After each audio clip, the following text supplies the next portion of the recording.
I taught my very first course on sustainable development back in the mid-1970s at the University of Colorado. We called it, it was a little science module. We called it Strategy for Survival. So I've been involved in sustainability, thinking about sustainability for a long, long time. And when I taught that course, and I tried to organize my thinking to try to understand what is sustainable, how really as a society can we sustain ourselves, what are the basic principles. And I even wrote a book on it called Lessons from Nature, Learning to Live Sustainably on the Earth. And what I did as a biologist, I went to nature and said, well, why is it that natural systems can sustain themselves? What is it about natural systems that is self-sustaining? What have they got figured out over long periods of time? What is it about those systems that makes them sustainable? And so I wrote this book, Lessons from Nature, and I used those principles when it came to designing my house. And it turned out that they worked really well, because here I'd been a pontificating professor for years saying, here are the principles of sustainability. And then all of a sudden I had the opportunity to say, does this really work? Can you take those principles and actually apply them to a house? And it worked really well. And one of the principles is conservation. Use what you need. And you know, in nature, you don't see, you don't find a robin's nest out in the backyard with another nest just to hold all the stuff, In nature, organisms pretty much use what they need and then they use it efficiently. There are exceptions to this rule, but by and large, these are two key principles of sustainability in natural systems. Use what you need and use it efficiently. And it works really well. Whether you're thinking about remodeling the energy system or the construction industry, these are really important principles. Use what you need and use it efficiently. Be efficient in how you use resources. And of course, in nature, everything's recycled. I mean, everything is recycled over and over and over and over again. We are part of a huge recycling system. And that's a key principle of sustainability in natural systems, is that in order for life to exist on this planet, we have to reuse this stuff all over and over again.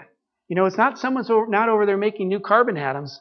They're not making new carbon atoms. We're just using the same carbon atoms that have been on this earth for as long as this earth has existed.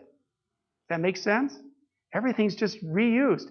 Your body is recycled. The protein in your muscles isn't stationary. It'll get recycled over and over. It'll break down. You'll make new protein. Carbon dioxide that you breathe out, that you exhale, will be absorbed by a plant that makes new plant matter that somebody else eats, and they use that to make protein. So it's just a huge recycling system. So when we think about building, this is a key principle. How do we recycle? How do we promote recycling? We recycle all the waste. We build from recycled materials and build from materials that can be recycled. Okay? In my house, for example, I could not find a recycled roof product at the time I was building this house. Okay? And so I put on a steel roof, a metal roof.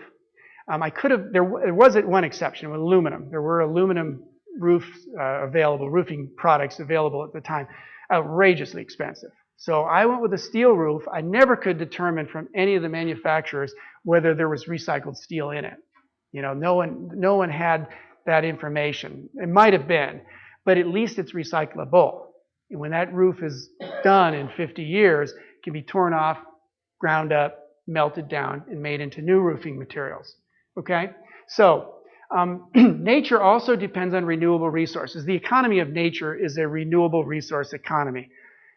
Nature's system is powered by sunlight. They nourish plants, which use the soil and the air to make materials, nutrients, which feed all living creatures. The Bible says all flesh is grass, which is true. Okay, all flesh is grass. It's sunlight, air, water, soil, and plants are the basis of nature's systems, nature's economy. So, and if we're going to build a sustainable society, we're probably going to need to do that too, is rely as much as we can on renewable resources. In restoration, one of the reasons natural systems sustain themselves is they restore. They don't just, if damage occurs, and there's no question about it, things get broken in nature. But there are millions of restorative mechanisms, ways to repair that. Your body is a good example. Every time you bump into something, you break tiny capillaries, but the body fixes them really quickly. Okay? You fix them very rapidly.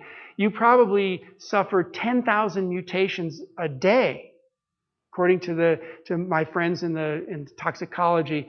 That maybe 10,000 mutations occur in your genetic material every day. But you've got these little enzymes that go along, they detect these defects, cut out the messed up genes, fix them up, and off we go. And every once in a while it fails and we end up with cancer. But if we didn't have that mechanism, we wouldn't last a few years. If we didn't have that mechanism, that restorative repair mechanism, we really wouldn't last very long as human beings without those really amazing restorative mechanisms. And so that's important too. As creating a sustainable society, we have to think about how do we restore the damage that we create. You know, we remove lumber from a forest. How do we restore that so that we can get more lumber in the future, retain the services of that ecosystem? So that's a key element. What I learned too, though, see, this is where I stopped. And then I had some very good friends here, David Adamson from Boulder, Colorado, who has a wonderful company, and he really taught me that it's not just about all of these things. It's not just conservation, efficiency, et cetera, et cetera. You really have to make a healthy home too. It's got to be healthy. Yeah, I didn't think of that at the time, but that's a really key thing, and we'll talk a lot about that in our class. And obviously, the whole idea here is to minimize the impact of a home. To minimize. You can't build a zero-impact home. Every home will have an impact. I always tell my audiences, the most sustainable structure you could possibly have is a pine box in the ground, 6 feet under, with you inside it. That's probably the most sustainable building possible. But that's not what we're after, We're after building nice homes for people.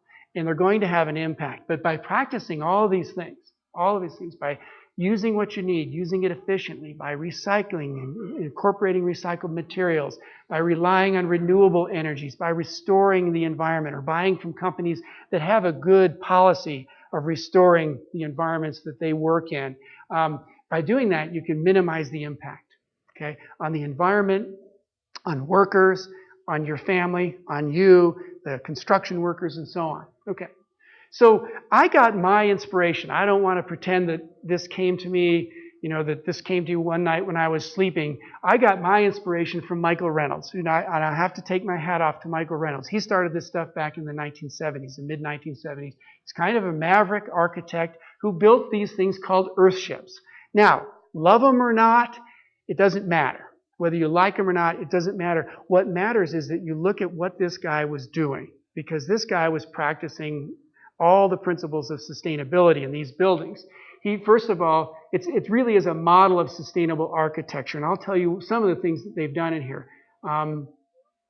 They're made from recycled materials, specifically tires. All the walls in here are built of rammed earth tires, and tires filled with dirt, and I'll show you some slides of that shortly. He uses locally available materials, so they excavate into a hillside and they use that dirt to fill the tires.